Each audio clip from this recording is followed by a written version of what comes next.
Two HOA guards broke into my home at 2 in the morning laughing like they'd already won. But when that steel armory door slammed shut behind them, the laughing stopped.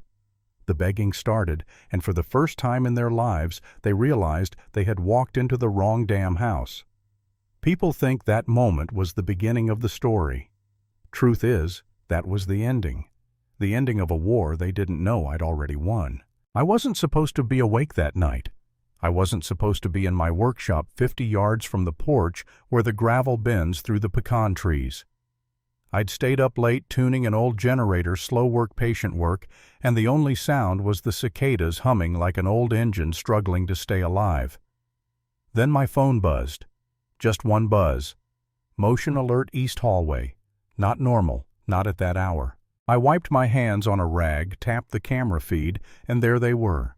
Two men in cheap polos pretending to be HOA security slipping through my back door like raccoons with badges, whispering, laughing, acting like they owned the place.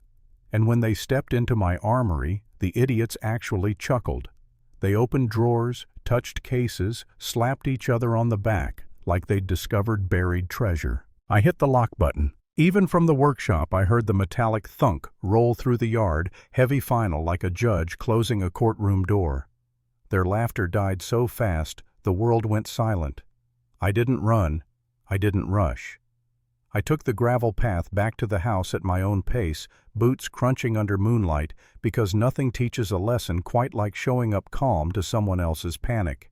By the time I reached the hallway, they were pounding on the armory door, screaming to be let out. And all I said in a voice steady as a winter night was, "The door does the talking from here." But you have to understand, this whole nightmare didn't begin in that hallway.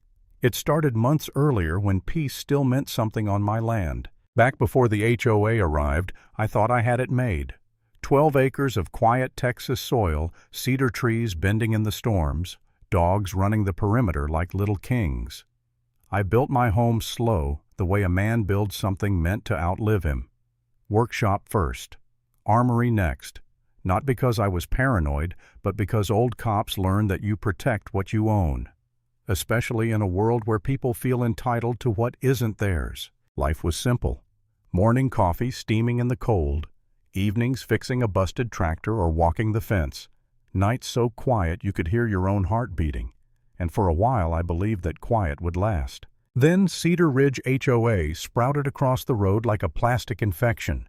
Bulldozers flattened the cedars. Survey flags stabbed the dirt. Matching houses rose in perfect rows. And at the center of it all stood Karen Sterling, the kind of woman who walked like she expected the world to get out of her way. Pressed blouse, clipped voice posture, too straight to be anything but practiced authority. I didn't hate her at first. She stayed on her land. I stayed on mine. But trouble has a way of finding people who refuse to bow. One Saturday morning, I sat on my porch cleaning a 30-30 lever action, nothing unusual, nothing unsafe. My family's rifle older than me, smooth as a river stone. Karen walked by with her teenage son. The boy didn't care. Earbuds and eyes dead. But Karen froze like I'd pulled a rattlesnake out of a hat. "That is completely inappropriate," she snapped. "My son could be traumatized." The kid didn't even glance up. I tried politely to explain the obvious. "Ma'am, I'm on my porch. Legal firearm. Safe direction." "That doesn't make it acceptable," she hissed. "People around here don't want to see weapons. This is a civilized community." I laughed. Not loudly, just enough to let her know she was talking nonsense. "This isn't your community," I said. "This is my land." Her jaw locked so hard I could hear the hinge crack from 20 feet away. She stormed off with her son in tow, whispering theatrically. And just like that, her pride got injured. An injured pride is more dangerous than any weapon I own. A few days later, flyers appeared on fences and mailboxes. Unstable ex-officer hoarding weapons. Cute. Real professional. Then neighbors told me Karen was warning everyone I was dangerous, unpredictable, a threat to children. I brushed it off until 3 HOA men marched up to my southern gate with clipboards, polos tucked in too tight, and expressions that said they'd practiced their authority in a mirror. "Sir, we're here to conduct a safety and compliance inspection," the leader announced. "For an HOA I don't belong to?" I asked. He held up a document. I didn't touch it, didn't need to. The errors screamed at me. Wrong seal, wrong formatting, wrong everything. This is fake, I told him. He stammered something about mandates and community expectations, and that's when the youngest of them, nervous eyes tapping thumb, whispered, "We shouldn't be here." That kid saved this story. I called the sheriff. They scrambled back to their SUV so fast, dust followed them home. Deputy Crowley arrived, took one look at the paper and snorted. "They're getting bold," he muttered. "And people like that don't take no kindly. They take it personally."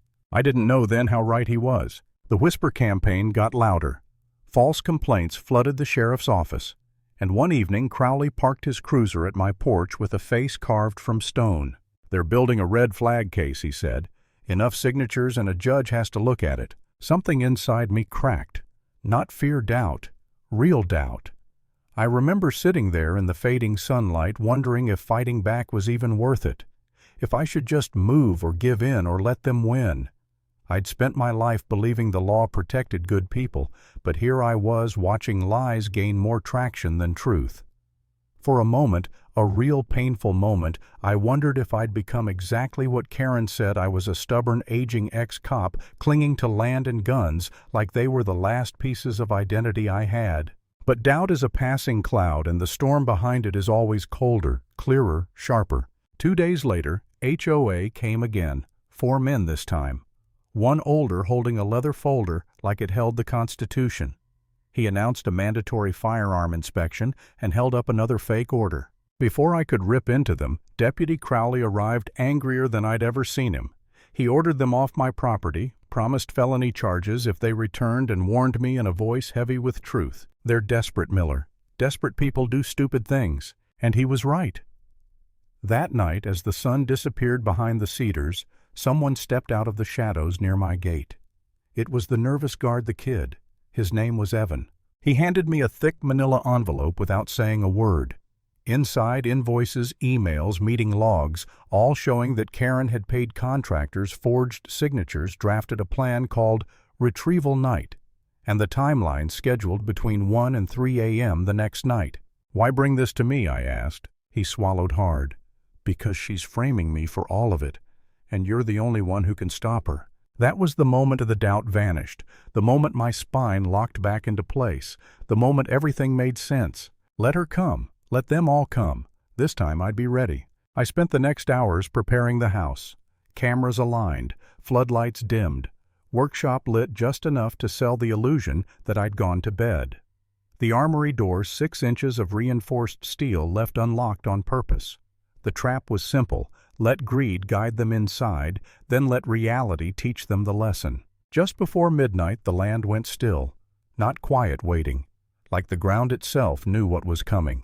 At 12:58, motion alert. 2 figures. Contractors.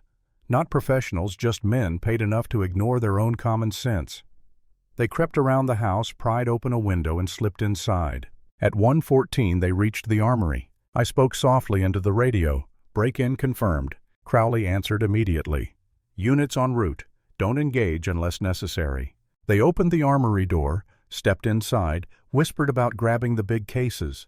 My thumb hovered over the switch. "Come on," I murmured. "Just a little deeper."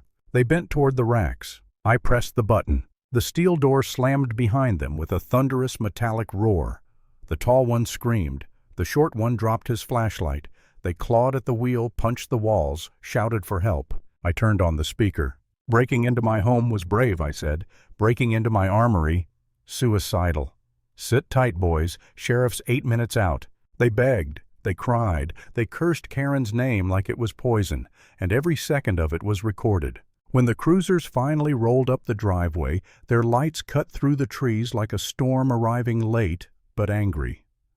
Crowley listened to the recording, whistled low, and told me, "Judge'll love this."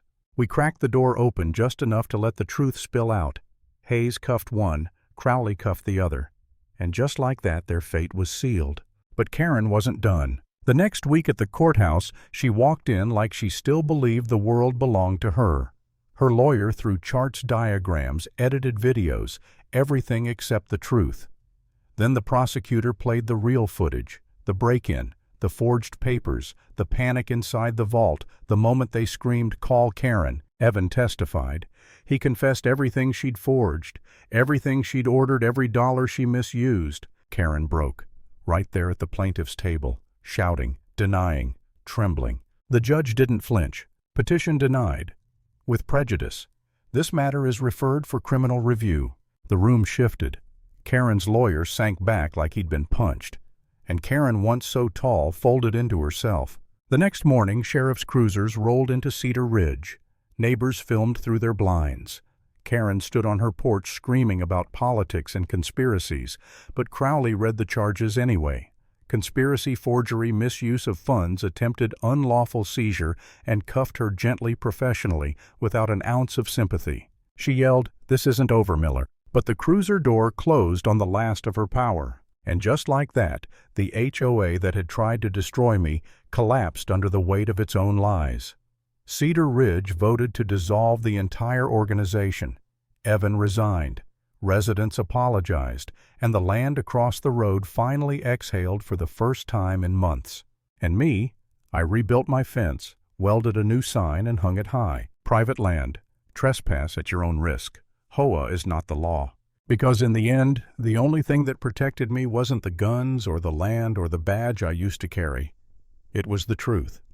And the truth always outlives the people who try to bury it.